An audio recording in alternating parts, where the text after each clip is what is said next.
بسم اللہ الرحمن الرحیم۔ گمنام ہیرو کے معزز ناظرین السلام علیکم۔ دوستو لائک ضرور کر دیا کریں، شکریہ۔ آئیے چلتے ہیں کہانی کی طرف۔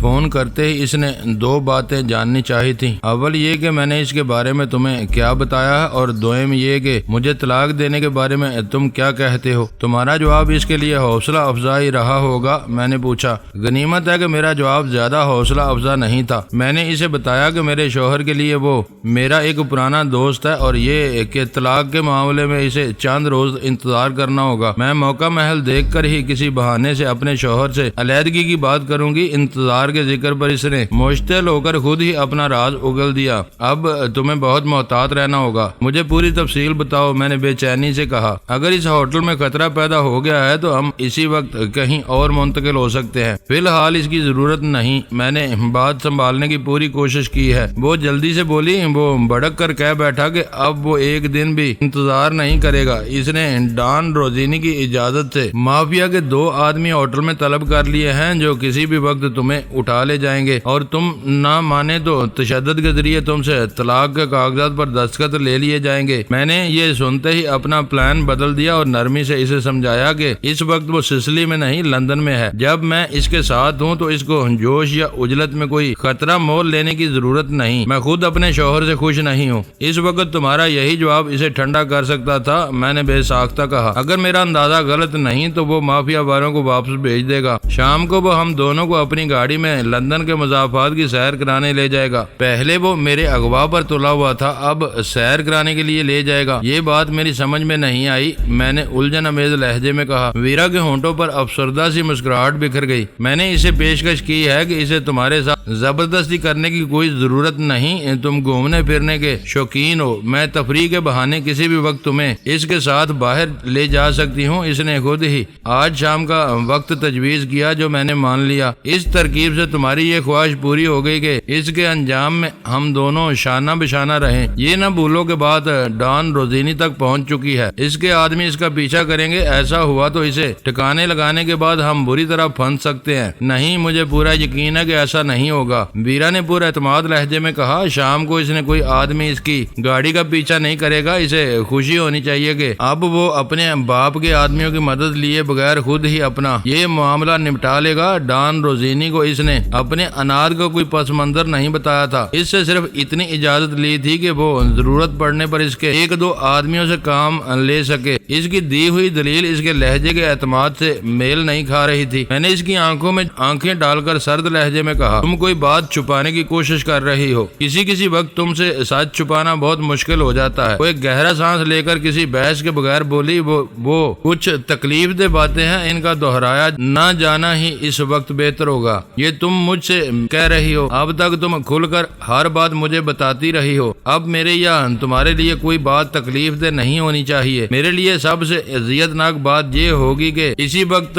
اسی ہوٹل کی چھت کے نیچے ایک ایسا درندہ موجود ہے جو تمہاری مرضی کے خلاف خود کو تمہارے سر پر مسلط کرنے پر تلا ہوا ہے، اور میں اپنی مصلحتوں کی وجہ سے اسے برداشت کرنے پر مجبور ہوں۔ تمہیں وہ باتیں سن کر دکھ ہوگا، میں خود بھی تصور نہیں کر سکتی تھی کہ بھی محض اوپری دل سے ہی مجھے تمہارے بارے میں ایسی باتیں کرنی پڑیں گی، مگر اس وقت میں حالات کے شکنجے میں بے بس تھی۔ اچھا ہی ہوا کہ میری اور اس کی گفتگو اطالوی زبان میں ہو رہی تھی۔ اگر ان باتوں کا تعلق میری ذات سے ہے تو ان وضاحتوں کو بھول کر وہ باتیں بتا ڈالو، میں نے اس کی بات کاٹ کر کہا۔ میں اندھیرے میں رہنا پسند نہیں کروں گا۔ وہ زبان سے کچھ کہے بغیر چند ثانیوں تک شکایت بھری نظروں سے میری طرف دیکھتی رہی، پھر دھیرے سے بولی، وہ آج شام تمہارے اغوا کے بجائے تمہارے قتل کا منصوبہ بنائے بیٹھا ہے۔ میں بے اختیار ہنس پڑا، اور تم یہ بات بتاتے ہوئے اس طرح جھجک رہی تھی جیسے تم نے اس کے ساتھ مل کر واقعی مجھے مار ڈالنے کا ارادہ کر لیا ہو۔ اسے ٹٹولنے کے لیے مجھے اس کی ہاں میں ہاں ملانی پڑ رہی تھی۔ وہ خوش تھا کہ اب وہ اپنے رقیب کو اپنے باپ کے آدمیوں کی مدد کے بغیر خود مارے گا۔ اس کی وحشیانہ فطرت اور اس خوشی کی بنا پر مجھے پورا یقین ہے کہ شام کو ہم تینوں کا پیچھا نہیں کیا جائے گا۔ ہاں اب یہ بات قابل فہم معلوم ہوتی ہے، تم اس کے ارادے کا ذکر نہ کرتی تو میری بے خبری کی وجہ سے وہ اپنے مقصد میں کامیاب بھی ہو سکتا تھا۔ میں اسے کسی قیمت پر ایسا موقع نہ دیتی۔ وہ تڑپ کر بولی، اب اسے تم سے کچھ پوچھنے کی ضرورت نہیں رہی۔ وہ گاڑی میں سوار ہوتے ہوئے میرے پہلو میں کوئی زہریلی سوئی گھونپ کر پل بھر میں میرا کام تمام کر دے تو تم کیا کر سکو گی؟ یہ خطرہ تو اب بھی موجود ہے، اس نے جرجری لے کر کہا۔ وہ واقعی کچھ بھی کر سکتا ہے۔ نہیں، اب یہ خطرہ بہت کم ہو گیا ہے۔ اس کے مکروہ عزائم سے باخبر ہونے کے بعد اب میں شروع سے ہی چکنا رہوں گا، اس کے ہاتھوں پر نظر رکھوں گا، اس سے دور رہوں گا۔ میری کھوپڑی میں صرف اغوا کی بات جمی رہتی تو ان میں سے کوئی احتیاط ممکن نہیں تھی۔ میں محسوس کر رہا تھا کہ جوں جوں ہماری لندن سے روانگی کا وقت قریب آ رہا تھا، صورتحال کشیدہ ہوتی جا رہی تھی۔ پچھلی رات ناگہانی طور پر راما کا کسی اسیب کی طرح سامنے آ گیا۔ غنیمت یہ تھا کہ ویرا کی دانش مندانہ حکمت عملی کی وجہ سے مافیا کے ان دونوں گرگوں سے جان چھوٹ گئی تھی جو میرے اغوا کی نیت سے ہوٹل میں پہنچے ہوئے تھے۔ اب ہمارے سامنے صرف ایک ہی حریف رہ گیا تھا جو شاید شام تک کا مہمان تھا۔ ویرا نے راماکا کو بتا دیا تھا کہ وہ اپنے ایک پرانے دوست کے طور پر مجھ سے اس کا ذکر کر چکی ہے اور پھر شام کو ہمیں اس کے ساتھ ایک خون ریز تفریح کے لیے بھی نکلنا تھا۔ میں نے ویرا کو مشورہ دیا کہ اسے مزید اعتماد میں لینے کے لیے وہ اسے کمرے میں مدعو کر لے، اس طرح میرا اور اس کا براہ راست تعارف ہو جاتا اور میں قریب سے اس کا جائزہ بھی لے لیتا، مگر ویرا نے میری وہ تجویز سختی سے مسترد کر دی۔ راما کا اس سے طلاق کے بارے میں بہت تجسس کے ساتھ باز پرس کر چکا تھا، لیکن ویرا کے پوچھنے پر بھی اس نے اپنی بیوی کے بارے میں ایک لفظ تک نہیں بتایا تھا۔ ہم دونوں کو یہ اندازہ ہو چکا تھا کہ راما کا نے ویرا کے معاملے کو اپنی بیوی سے پوشیدہ رکھا ہوا تھا اور شاید شام کی سیر کے لیے بھی اس نے کوئی بہانہ سوچا ہوا تھا۔ ہوٹل میں جاری اس کھیل میں ساری سرگرمیاں مکمل رازداری کے ساتھ جاری تھیں۔ بظاہر ہم تینوں فریقوں کے سوا کسی چوتھے کو اس قصے کی ہوا نہیں لگی تھی۔ ان حالات میں راماکا کا ہمارے کمرے میں آنا جانا مناسب نہیں تھا تاکہ اس کی یکا یک گمشدگی کے بعد کسی کی توجہ ہماری طرف مبذول نہ ہو سکے۔ راماکا شام کے لیے اپنی بیوی سے جو بہانہ بھی کرتا، اس کی واپسی نہ ہونے پر اس کا جواز ختم ہو جاتا اور اس کی بیوی اپنے گمشدہ شوہر کی تلاش کے لیے ہاتھ پیر مارنا شروع کر دیتی۔ ہاتھ گئے سے صبح سویرے تک کے وہ چند گھنٹے ہم دونوں کے لیے صبر آزما اور اعصاب شکن ثابت ہوتے۔ اتنی قلیل سی مدت میں کسی اتفاق کے سوا ایسی کوئی صورت نہیں تھی کہ کسی کے ذہن میں راماکا کے قتل کا اندیشہ سر ابھارتا اور ہم وہ راز فاش ہونے سے پہلے لندن سے پرواز کر جاتے۔ ویرا کو شام کے لیے کچھ تیاری کرنی تھی۔ میں اسے مصروف چھوڑ کر فون کی طرف متوجہ ہو گیا۔ اول خان نے لندن سے نیو یارک تک پرواز کے لیے یونائیٹڈ اور ورجن اٹلانٹک کا قضیہ کھڑا کر کے مجھے الجھن میں ڈالا ہوا تھا۔ ہوٹل چھوڑنے سے پہلے یہ قصہ صاف ہونا بھی ضروری تھا۔ امارات ایئر لائن کے دفتر فون کر کے میں نے بکنگ کے شعبے سے بات کی اور اپنا کمپیوٹر نمبر دے کر ایئر لائن کے بارے میں پوچھا تو اول خان کے بیان کی تصدیق ہو گئی۔ میرے سوال سے متعلقہ شخص کو گمان ہوا کہ میں شاید ایئر لائن کی تبدیلی کا خواہاں ہوں، تو اس نے اپنے طور پر وضاحت کی کہ امارات کے مسافر اس سیکٹر پر ورجن اٹلانٹک کے ذریعے ہی سفر کرتے ہیں۔ ٹکٹ میں تبدیلی کے بغیر کوئی رد و بدل ممکن نہیں تھا۔ میں نے اس کا شکریہ ادا کر کے فون بند کر دیا۔ حفاظت اور احتیاط کی خاطر شام تک ہم دونوں اپنے کمرے ہی میں محصور رہے۔ ویرا نے روم سروس کے ذریعے ہوٹل کے ریستوران سے دوپہر کا کھانا کمرے میں ہی منگوا لیا۔ کھانے سے فارغ ہو کر میں اخبار سنبھال کر بستر پر دراز ہو گیا۔ ویرا کمرے کا دروازہ بلٹ کر کے گیتا کا ریوالور لے بیٹھی۔ 4 بجے فون کی گھنٹی بجی۔ میرے اشارے پر ویرا نے ہی ریسیور اٹھایا۔ ویرا کے اطالوی بولنے کی وجہ سے مجھے یہ اندازہ لگانے میں دقت نہیں ہوئی کہ وہ کال راماکا کی تھی۔ ٹھیک 5 بجے وہ ایک کمرشل پارکنگ لاٹ کے دروازے پر ہمارا انتظار کرے گا۔ فون بند کر کے ویرا نے مجھے آگاہ کیا ہمیں صحیح وقت پر وہاں پہنچنا ہوگا۔ ضرور پہنچیں گے، میں نے خوش ہو کر کہا۔ ہمارا شکار خود ہی ہماری تمام سہولتوں کا خیال رکھ رہا ہے۔ یہ اچھا ہے کہ ہوٹل سے ہم الگ الگ نکلیں گے۔ تمہاری سہولت سے زیادہ اسے اپنی چمڑی بچانے کا خوف دامن گیر ہوگا۔ وہ اپنی دانش میں تمہیں مارنے جا رہا ہے، اس لیے تم سے دور دور ہے۔ مجھے مارنے کے لیے اس نے کیا طریقہ سوچا ہوا ہے؟ میں نے پوچھا۔ میرے لیے یہ موضوع ناگوار تھا۔ میں نے اس کے بارے میں کچھ نہیں پوچھا، راستے میں وہ خود ہی بتاتا چلا جائے گا۔ ویرا نے منہ بنا کر کہا، بولتا ہے تو بس بولتا ہی چلا جاتا ہے، تم نے خود ہی بتایا تھا کہ اطالوی عورتوں کے معاملے میں بہت ندیدے، خوشامدی اور باتونی ہوتے ہیں، پھر وہ تمہارے سامنے کیسے خاموش رہ سکتا ہے؟ وہ ایک عذاب کی طرح میرے ذہن پر سوار ہوا ہے، اس کے حوالے سے تمہاری یہ چھیڑ چھاڑ مجھے زہر لگ رہی ہے۔ وہ ہمارا دشمن ہے، اسے دشمن ہی رہنے دو۔ 4:30 بجے ہم دونوں نے پوری تیاری کے ساتھ کمرہ چھوڑ دیا۔ ویرا کے پاس پارکنگ لاٹ کا نمبر موجود تھا، اس کے اندازے کے مطابق وہ عمارت ہوٹل سے چند منٹ کی مسافت پر تھی۔ وقت گزاری کے لیے قریبی بازار میں آکسفورڈ اسٹریٹ کی عقبی دکانوں کی کھڑکیوں میں جھانکتے ہوئے ہم خراما ایک طویل چکر کاٹ کر مطلوبہ پارکنگ لاٹ تک پہنچے تو 5 بجنے میں کئی منٹ باقی تھے، لیکن راما کا ہم سے پہلے ایک چمکتی ہوئی سرخ BMW فٹ پاتھ کے کنارے لیے کھڑا تھا۔ اس نے دور ہی سے ہمیں دیکھ کر اپنی کار کی کھڑکی میں سے ہاتھ لہرایا اور نیچے اتر کر کھڑا ہو گیا۔ یہ سیر کے لیے ہم سے زیادہ بے چین ہے، ویرا نے اضطراری لہجے میں کہا، اور رکابت کی یہ جنگ جیتنے کے لیے پوری تیاری کے ساتھ آیا ہے۔ گہرے نیلے سوٹ میں خاصا شاندار لگ رہا ہے، گاڑی بھی تمہارے شایان شان لایا ہے۔ ویرا زبان سے کچھ کہے بغیر مجھے گھور کر رہ گئی۔ راما کا نے اپنی کار کے قریب بہت تپاک سے ہمارا استقبال کیا، اندرونی مسرت سے اس کا چہرہ دمک رہا تھا۔ ویرا سے گرم جوشی سے ہاتھ ملانے کے بعد اس نے مسکرا کر مجھے ہیلو کہا اور مصافحہ کرتے ہوئے اپنی اتنی طاقت کا مظاہرہ کیا کہ میں تیار ہونے کے باوجود اپنے قدموں پر ہل کر رہ گیا۔ میں خود کو اس کے لیے آسان شکار ثابت کرنے کے موڈ میں تھا، اس لیے میں نے جواب میں طاقت کا اظہار کرنے کے بجائے نرمی سے اپنا ہاتھ واپس کھینچ لیا۔ میں خاموشی سے عقبی نشست پر بیٹھ گیا۔ ویرا نے پیسنجر سیٹ سنبھال لی۔ ویرا کا دروازہ بند کرنے کے بعد راما کا پھرتی سے گھوم کر ڈرائیونگ سیٹ پر پہنچا اور فوراً ہی انجن چلا دیا۔ کار کے طاقتور انجن کی دبی دبی اور مربوط گھراہٹ اس وقت میرے کانوں کو بہت بھلی لگ رہی تھی، کیونکہ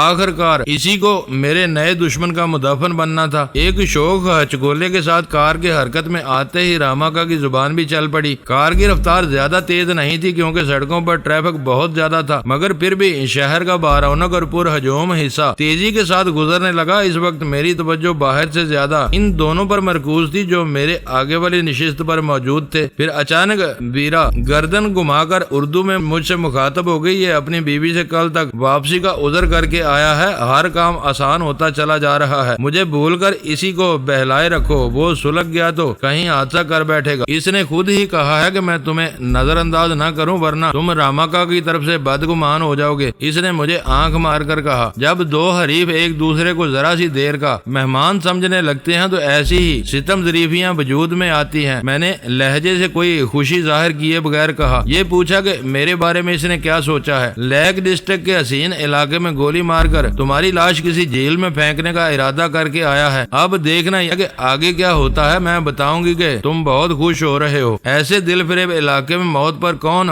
خوش نہ ہوگا۔ میں نے دھیرے سے کہا، ہمیں واپس بھی آنا ہے، موٹر وے پر آنے کے بعد کہیں اسے نیچے لے جانا، کہہ دینا کہ میں وہ علاقہ دیکھنا چاہتا ہوں۔ ویرا دوبارہ راماکا کی طرف متوجہ ہو گئی جو بہت دھیمے سر میں سیٹی پر کوئی دھن لاپ رہا تھا۔ راماکا نے اپنا پروگرام بہت سوچ سمجھ کر بنایا تھا۔ ایک لمبی ڈرائیو کے بعد وہ لیک ڈسٹرکٹ کی رومان پرور فضاؤں میں کسی دیکھی والی جگہ پر مجھ سے چھٹکارا حاصل کرتا، پھر ویرا کے ساتھ جائے واردات سے محفوظ فاصلے پر کسی ہوٹل میں رات بسر کرتا، اپنی کامیابی پر دل کھول کر جشن مناتا اور اگلے دن واپس لوٹ جاتا۔ اسی لمحے میرے ذہن میں ایک خیال نے بچھو کی طرح ڈنک مارا۔ راماکا نے ویرا کو اپنی بیوی سے علیحدگی کے بارے میں ایک لفظ بھی نہیں بتایا تھا، خود اسے بھی ویرا سے شادی کرنے کی شاید شدید آرزو نہیں تھی۔ اس کی خواہش بس اتنی تھی کہ وہ ویرا سے روم میں ہونے والی اپنی توہین کا انتقام لے سکے۔ وہ اندر سے انتقام کی آگ میں جل رہا تھا۔ اس آگ کے سرد ہونے کی ایک ہی صورت تھی کہ ویرا اس کے خلوت قدے میں اس کی آرزوؤں کی تکمیل پر آمادہ ہو جائے۔ اس نے یہ اندازہ لگا لیا تھا کہ ویرا شادی کے بغیر اسے اپنے قریب بھی نہیں آنے دے گی۔ اس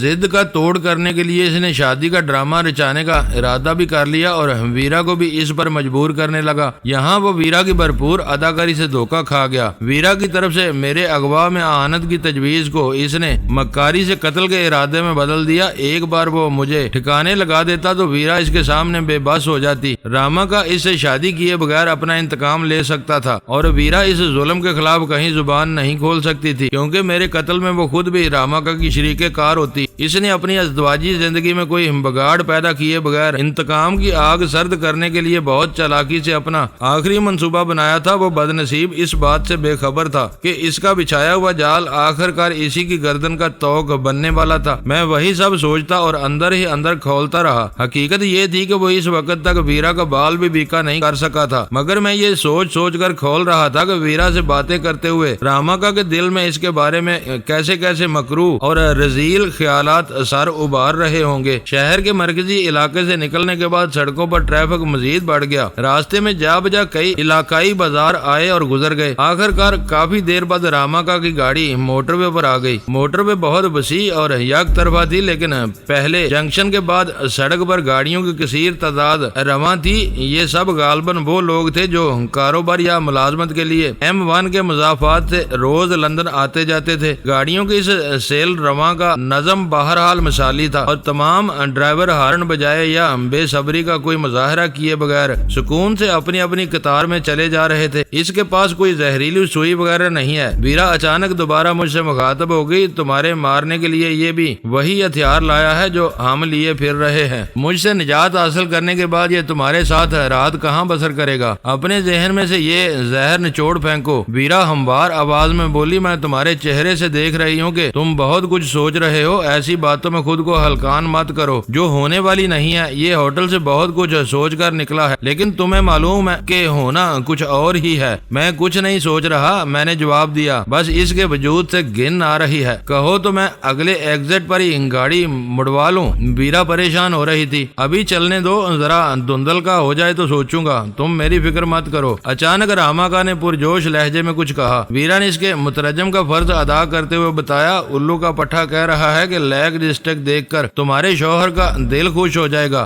سفر ذرا لمبا ہے، لیکن 10ویں ایگزٹ کے بعد بھیڑ کم ہوگی تو رفتار بڑھانے کا موقع مل جائے گا۔ اس وقت تک ہم 5ویں ایگزٹ سے گزر چکے تھے۔ میں نے جواب دیا، اگر اس نے واقعی یہی کہا ہے تو اس منحوس کا شکریہ ادا کر کے کہو ٹریفک کم ہونے کے بعد میں کسی دیہی پب میں رک کر ٹھنڈی بیئر کا ایک گلاس پینا چاہتا ہوں۔ ویرا نے اس کے لیے میرے پیغام کا ترجمہ کیا اور اس کا جواب سن کر بولی، وہ تمہاری خواہش سن کر خوش ہوا ہے۔ تمہیں مارنے سے پہلے بیئر پلانے کا آئیڈیا اسے پسند آیا ہے۔ یہ آنے والا وقت بتائے گا، جب یہ موٹر وے سے اترے گا تو یہ گاڑی چلانے کا شوق ظاہر کر کے تم اس کی جگہ لے لینا۔ گاڑی سبک رفتاری سے ہموار سڑک پر دوڑتی رہی۔ مطلع پہلے ہی ابر آلود تھا، رفتہ رفتہ ہر طرف کالی بدلیاں سی پھیلنے لگیں اور پھر ہلکی ہلکی بوندا باندی شروع ہو گئی۔ راماکا نے سوئچ آن کر دیا اور گاڑی کی ونڈ اسکرین پر وقفے وقفے سے وائپر چلنے لگا۔ نکاس کے 12ویں راستے سے راماکا نے موٹر وے چھوڑ دی تو دھندل کا اتنا گہرا ہو چلا تھا کہ ہیڈ لیمپس چلانے کی ضرورت پیش آ گئی تھی۔ ویرا اور راماکا میں زور و شور سے باتیں ہو رہی تھی۔ پھر راماکا نے BMW بائیں طرف کنارے سے لگا کر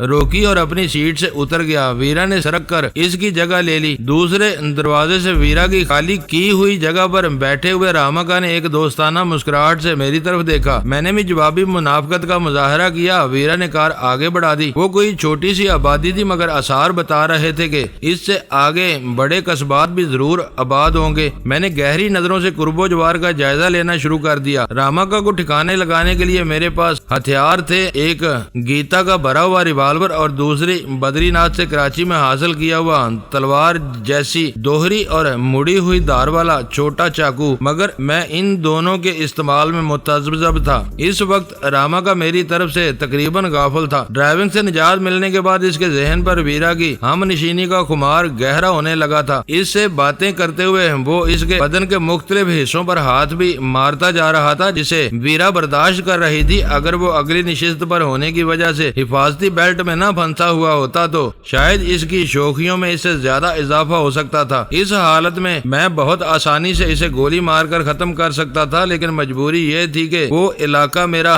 دیکھا بالا نہیں تھا۔ کچھ نہیں کہا جا سکتا تھا کہ بظاہر ویرانے میں گزرنے والی سڑک سے کتنے فاصلے پر کوئی پولیس آفیسر یا کوئی اور موجود تھا۔ فائر کے نتیجے میں راماکا کی موت یقینی تھی، مگر تمام احتیاط کے باوجود فائر کی آواز سن لیے جانے کا خطرہ اپنی جگہ موجود تھا۔ کوئی اس طرف دھیان دے کر دوڑ لگا دیتا تو ہم سخت مشکلات سے دوچار ہو جاتے۔ دوسری طرف چاقو کے استعمال میں نشانہ خطا ہونے کا اندیشہ تھا۔ اگر میں پیچھے سے راماکا کے دل کے مقام پر وار کرتا تو اس کا وہ پہلو گاڑی کے دروازے کے قریب تھا۔ میرے لیے اس طرف آزادی سے وار کرنا ممکن نہیں تھا۔ اگر چاقو کا پھل براہ راست دل میں پیوست ہونے کی بجائے کسی پسلی میں پڑ کر اچٹ جاتا تو چلتی ہوئی گاڑی میں زخمی راماکا سے ہولناک دست بدست لڑائی شروع ہو جاتی، یا شاید وہ خود بھی اپنا پستول یا ریوالور نکال لیتا اور کچھ ہوتا یا نہ ہوتا، ہم تینوں ہی گھیر لیے جاتے اور ہمارا امریکہ جانے کا خواب بکھر کر رہ جاتا۔ ہوٹل کے کمرے میں بیٹھ کر جو کام بہت آسان نظر آ رہا تھا، میدان عمل میں اترنے کے بعد یک بیک مشکل ہو چکا تھا۔ میں ویرا کی طرح مارشل آرٹ میں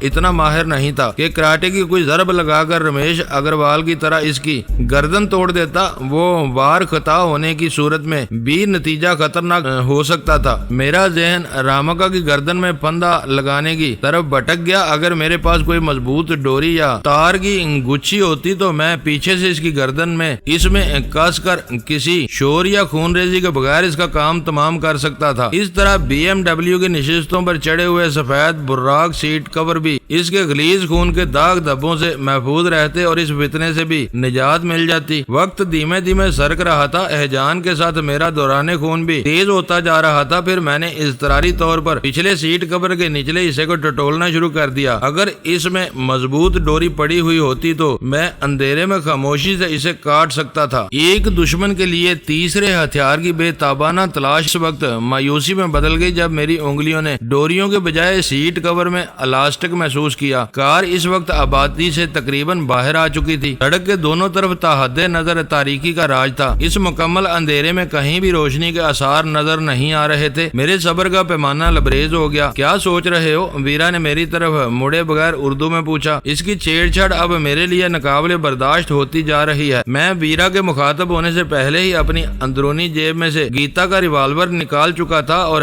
اس کی سرد آہنی نال میری گرفت میں تھی۔ میں نے کار کی تاریک کیبن میں اپنا ہاتھ بلند کر کے ریوالور کا دستہ پوری قوت سے راماکا کی داہنی کان پٹی پر رسید کر دیا۔ ایک بے ساختہ چیخ کے ساتھ بیلٹ میں پھنسا ہوا اس کا جسم قدرے اچھلا اور پھر اس کی گردن ایک طرف ڈھلک گئی۔ یہ کیا کیا؟ ویرا نے اضطراری لہجے میں پوچھا۔ کیا اسے زندہ رکھ کر پالنے پوسنے کا ارادہ ہے؟ میں نے شدید ذہنی کشمکش کے بعد یہ فیصلہ کیا ہے۔ میں نے اطمینان کا ایک گہرا سانس لیتے ہوئے کہا۔ بہت دیر اور نا امیدی کے بعد یہ ویرانہ نظر آیا ہے۔ اب گاڑی روک لو۔ یہاں اس وقت خاصی تیز بوندا باندی ہو رہی ہے۔ وہ چونک کر بولی۔ یہاں میدان صاف ہے، اسے ڈگی میں ڈال کر یہیں اس کا قصہ ختم کر دوں گا۔ میں نے جواب دیا۔ یہ کار اندر سے اتنی خوبصورت اور آرام دہ ہے کہ میں اسے سفید نشستوں پر ذبح کرنا نہیں چاہتا۔ کچھ پتہ نہیں چلتا کہ تم کب کیا کرنا چاہتے ہو۔ ویرا نے بڑبڑاتے ہوئے کار روک کر اس کی ساری روشنیاں گل کر دی اور لیور کھینچ کر ڈگی کا قفل کھول دیا۔ میں نیچے اتر کر پھرتی سے پیسنجر سیٹ پر جا پہنچا۔ میرے دروازہ کھولنے تک ویرا اس کے بدن کو بیلٹ کی قید سے آزاد کر کے میرے ہاتھ بٹانے کے لیے نیچے آ چکی تھی۔ اس وقت آسمان پر گہری تاریکی کا راج تھا۔ کہیں کوئی بولا بٹکا تارا تک نظر نہیں آ رہا تھا اور آسمان سے بے آواز بوندیں دھرتی کے سینے پر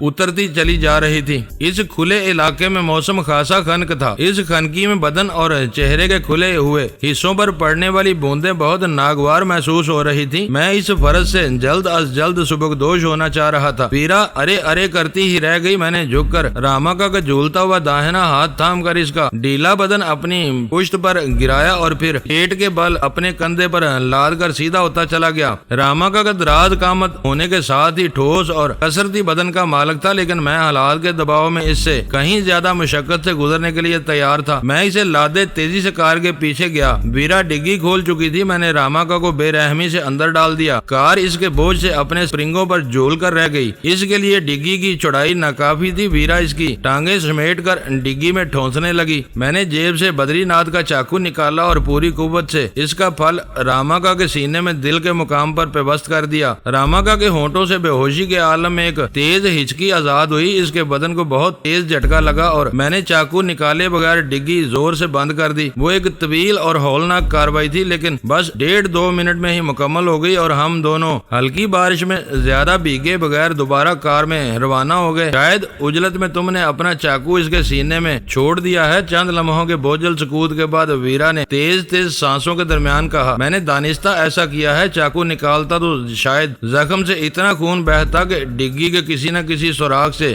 باہر ٹپکنے لگتا۔ اب خون اندر ہی اندر بڑھتا رہے رہے گا، خون ٹپکے گا تو برسات اسے بہا دے گی۔ ویرا پرسکون آواز میں بولی، گندے خون کی صفائی کے لیے آج قدرت نے یہ خاص انتظام کیا ہوا ہے۔ تم نے درست ہی کہا تھا کہ اطالوی جواری اور عورتوں کے رسیا ہوتے ہیں۔ اس نے تمہارے حصول کے لیے ایک اندھا جوا کھیلا اور اپنی زندگی کی بازی ہار گیا۔ ہماری اس کامیابی کا پورا سہرا تمہارے سر جاتا ہے۔ تمہاری اداکاری کی وجہ سے اسے آخر تک اپنے خلاف کسی سازش کا شبہ نہیں ہو سکا اور وہ 2 قسطوں میں جہنم واصل ہو گیا۔ موسم خراب ہے، یہ بتاؤ کہ اب کہاں تک جانے کا پروگرام ہے؟ جہاں جگہ نظر آئے وہیں سے گاڑی واپس گھما لو، ہمیں جلد از جلد ہوٹل پہنچ جانا چاہیے۔ میں نے 2 سگریٹیں سلگا کر ایک ویرا کی طرف بڑھا دی۔ اسے کہاں پھینکو گے؟ سگریٹ کا ایک گہرا کش لینے کے بعد اس نے پوچھا۔ یہ اپنی اس بیش قیمت گاڑی میں ہی زیادہ محفوظ رہے گا، میں نے بے فکری سے کہا۔ ہم اس کی لاش سمیت لندن واپس پہنچیں گے۔ میرے جواب نے ویرا کو حیران کر دیا۔ لاش کہیں بھی پھینکی جائے، صبح کا اجالا پھیلتے ہی اسے دریافت کر لیا جائے گا۔ ویسے بھی اندھیرے میں اس کی خون آلود لاش سے زیادہ چھیڑ چھاڑ مناسب نہیں۔ ہمارے کپڑوں پر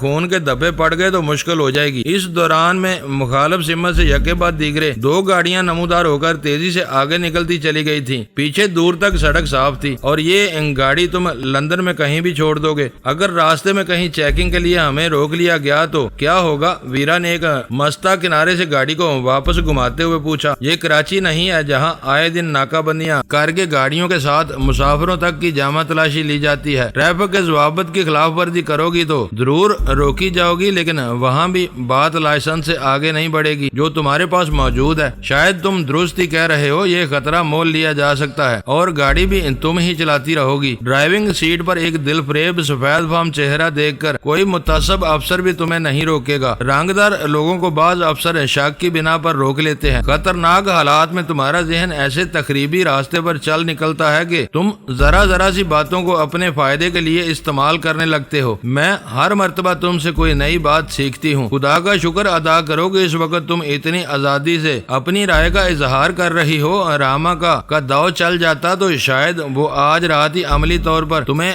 مسز راما کا روزینی بنا ڈالتا ہوں۔ اس کے عزائم کچھ ایسے ہی تھے، مگر مجھے ذرا بھی پریشانی نہیں تھی۔ یہ ڈان مرسیانو کی تربیت کا نتیجہ ہے کہ مردوں کے معاملے میں تم اتنی بے خوف ہو۔ مجھے بس یہ فکر تھی کہ ہم لندن میں الجھے رہ گئے تو امریکہ میں سلطان شاہ برے حال کو پہنچا دیا جائے گا، ورنہ میں راما کا کو سسکا کر بھی مار سکتی تھی۔ سلطان شاہ کا نام سنتے ہی میں دل میں نادم ہو کر رہ گیا۔ پچھلے کئی گھنٹوں سے ایک بار بھی اس کا خیال میرے ذہن میں نہیں آیا تھا۔ باہر بارش کا زور بند گیا تھا، ونڈ اسکرین پر وائپر مسلسل چل رہے تھے۔ بند شیشوں کے باوجود گیلی سڑک پر ٹائروں کی آواز کار میں سنائی دے رہی تھی۔ ایک کمال کی بات یہ تھی کہ میں نے پچھلے دنوں میں بارہا بارش اور فوار کا سامنا کرنے کے باوجود ان مغربی بادلوں میں گرج یا بجلی کی کڑک کبھی نہیں سنی یا دیکھی تھی۔ عجیب بادل تھے جو ہمیشہ چپکے اور دھیرے بہتے رہتے تھے۔ کھڑکی کے شیشے سے باہر پھیلے ہوئے اندھیرے میں جگمگاتی ہوئی روشنیوں سے آبادی کے آثار ظاہر ہونے لگے۔ یہ سب دیکھتے ہوئے بھی میں نے سلطان شاہ کے